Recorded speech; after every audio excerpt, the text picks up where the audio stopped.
بسم اللہ الرحمن الرحیم۔ شروع اللہ کا نام لے کر جو بڑا مہربان نہایت رحم والا ہے۔ اے پیغمبر صلی اللہ علیہ وآلہ وسلم، مسلمانوں سے کہہ دو کہ جب اپنی بیویوں کو طلاق دینے لگو تو ان کی عدت کو پیش نظر رکھ کر طلاق دو اور عدت کا شمار رکھو، اور اللہ سے جو تمہارا پروردگار ہے ڈرو۔ نہ تو تم ہی ان کو ایام عدت میں ان کے گھروں سے نکالو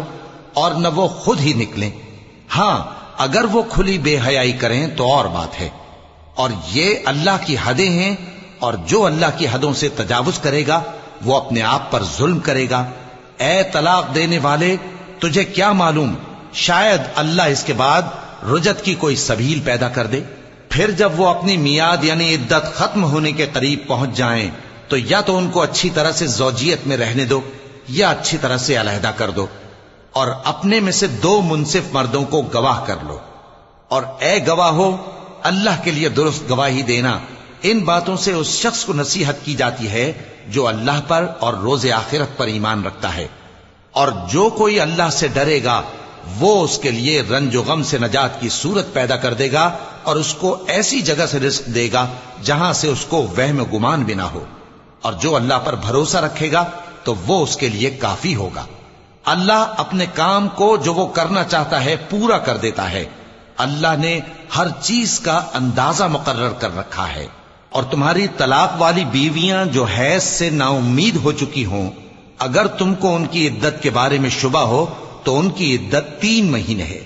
اور جن کو ابھی حیض نہیں آنے لگا ان کی عدت بھی یہی ہے۔ اور حمل والی عورتوں کی عدت وضع حمل یعنی بچہ جننے تک ہے،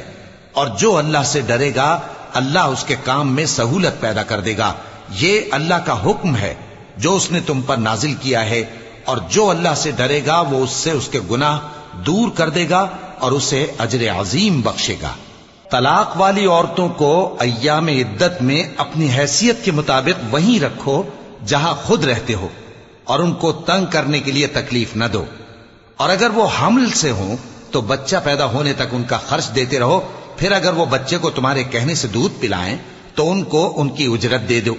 اور بچے کے بارے میں پسندیدہ طریق سے موافقت رکھو، اور اگر باہم ضد اور نا اتفاقی کرو گے تو بچے کو اس کے باپ کے کہنے سے کوئی اور عورت دودھ پلائے گی۔ صاحب وسعت کو اپنی وسعت کے مطابق خرچ کرنا چاہیے، اور جس کے رزق میں تنگی ہو جتنا اللہ نے اس کو دیا ہے وہ اس کے موافق خرچ کرے۔ اللہ کسی کو زیر بار نہیں کرتا مگر اسی کے لحاظ سے جتنا اس کو دیا ہے، اور اللہ ان قریب تنگی کے بعد آسانی کر دے گا۔ اور بہت سی بستیوں کے رہنے والوں نے اپنے پروردگار اور اس کے پیغمبروں کے احکام سے سرکشی کی تو ہم نے ان کو سخت حساب میں پکڑ لیا، اور ان پر ایسا عذاب نازل کیا جو نہ دیکھا تھا نہ سنا، سو انہوں نے اپنے کاموں کی سزا کا مزہ چکھ لیا، اور ان کا انجام نقصان ہی تو تھا۔ اللہ نے ان کے لیے سخت عذاب تیار کر رکھا ہے، تو اے عقل والو جو ایمان لائے ہو اللہ سے ڈرو۔ اللہ نے تمہارے پاس نصیحت بھیج دی ہے، یعنی ایسے پیغمبر جو تمہارے سامنے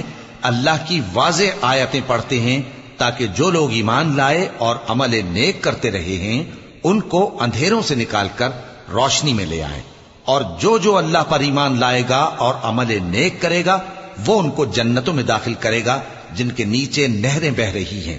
وہ ہمیشہ ہمیشہ ان میں رہیں گے۔ اللہ نے ان کے لیے کیا خوب رزق رکھا ہے۔ اللہ ہی تو ہے جس نے 7 آسمان پیدا کیے اور ویسی ہی زمینیں بھی، ان میں اللہ کا حکم اترتا رہتا ہے تاکہ تم لوگ جان لو کہ اللہ ہر چیز پر قادر ہے، اور یہ کہ اللہ اپنے علم سے ہر چیز کا احاطہ کیے ہوئے ہے۔